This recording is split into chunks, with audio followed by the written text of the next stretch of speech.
সকালবেলাটা নিজের কাছে যুদ্ধক্ষেত্র মনে হয়। তারপরও কিছু মানুষের এমন এমন কথা শুনতে হয় যেন মেয়ে হয়ে জন্ম নেওয়াটাই পাপ। এভরিওয়ান, আপনারা সবাই কেমন আছেন? আশা করি সবাই খুব ভালো আছেন। আমিও ভালো। আজকে সকালবেলা ঘুম থেকে উঠতে অনেকটাই দেরি হয়ে গেছিলো, যে কারণে আজকে নাস্তাটা তৈরি করতেও অনেকটা দেরি হয়ে গেছে। বাইরে প্রচণ্ড রোদ, গরমে একদমই প্রচুর অবস্থা খারাপ। যাই হোক, শ্রদ্ধার জন্য নাস্তা তৈরি করে নিচ্ছি।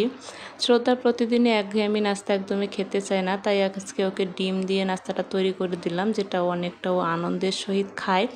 আজকে এই নাস্তাটা পেয়ে অনেকটাই খুশি হয়ে গেছিলো। যাই হোক, আজকে যেহেতু এভাবে দিয়েছি, মাঝে মাঝে ট্রাই করব ওকে এভাবে দেওয়ার জন্য। ওকে খুব কম ভাজা জিনিস দেওয়া হয়। মাঝে মাঝে আমি নুডলস সিদ্ধ করে দিই, হয়তো বা রুটি করে দিই ওকে, কিন্তু এইভাবে ডিমটা ভাজা মানে ডিম রুটিটা কমই দেওয়া হয়। তারপরে যে শ্রদ্ধার বাবা যখন ঘুম থেকে উঠলো, আমাদের জন্য নাস্তা তৈরি করে নিচ্ছি। সকালবেলা আসলে এমন একটা অবস্থা হয়ে যায়, কার জন্য কী নাস্তা তৈরি করব, কে কী খাবে, কে কী পছন্দ করবে, এই চিন্তা করতেই আমার অনেকটা দেরি হয়ে যায়। আমাদের বাসায় যেহেতু শ্রদ্ধার বাবা খুব কমই দুপুরবেলা খাবার খেয়ে থাকে, তাই আমাকে চিন্তা করতে হয় আসলে রান্নাটা আমাকে তাড়াতাড়ি শেষ করতে হবে। নাস্তা খাওয়ার পর আবার দুপুরবেলা রান্না শুরু করে দিলাম। একটু আলু পটল মাছ দিয়ে ভুনা করব। আমি আলু দিব না, শুধু পটল মাছ দিয়ে ভুনা করব আর করলা ভাজি করব। সোশ্যাল মিডিয়া জগতে যবে থেকে পা রেখেছি, কিছু না কিছু নতুন রান্না শিখেই যাচ্ছি। তার মধ্যেই পটল রান্নাটা, আমি আগে কখনোই এভাবে পটল রান্না করিনি। আমি আলু দিয়ে খেয়েছি, কিন্তু শুধু পটল কখনোই খাইনি। কিন্তু যবে থেকে সোশ্যাল মিডিয়ায় এসেছি, এই পটল রান্নাটা আমার কাছে অনেক বেশি ফেভারিট হয়ে গেছে, যেটা আমার খুব মানে ভালো লাগে খেতে। এখন আমার অনেকটাই পছন্দের, আমি প্রায় সময় এটা রান্না করে থাকি। অনেক দিন থেকে বড় ভিডিও একদমই শেয়ার করা হচ্ছিল না। আসলে বড় ভিডিও এডিট করা আমার কাছে অনেকটাই ঝামেলার মনে হয়। আর যেহেতু ভিডিওতে খুব একটা ভিউও হয় না, আর এত কষ্ট করে ভয়েস দিয়ে ভিডিও তৈরি করে ভিডিও ছেড়ে যদি ভিডিওতে ভিউ না হয়, সত্যি অনেক খারাপ লাগে। যে কারণে আমি একটু নিজের সময় কাটানোর জন্য ছোটোখাটো যে একটা ভিডিও ছেড়ে থাকি।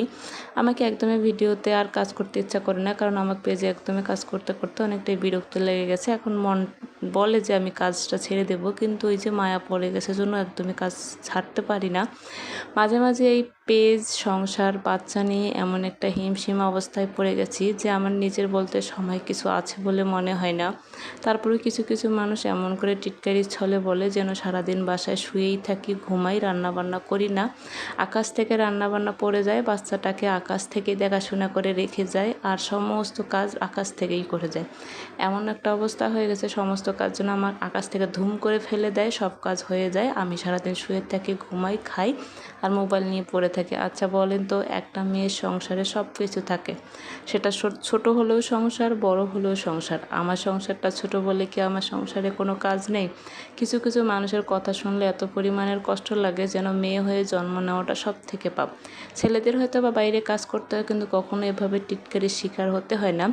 দিন থেকে আমার প্রচুর চুল উঠতেছিল, তাই ভাবলাম যে একটু তেল তৈরি করে নিই, যেটা চুলের মধ্যে দেবো। আর এই তেলটা না চুলের জন্য অনেক উপকারী। আমার কাছে অ্যালোভেরা ছিল না, তাই অ্যালোভেরা জেল ছিল, সেটাই দিয়ে চুলের মধ্যে দিয়ে দেবো। তো আজকের মতো পর্যন্ত, সবাই ভালো থাকবেন, সুস্থ থাকবেন।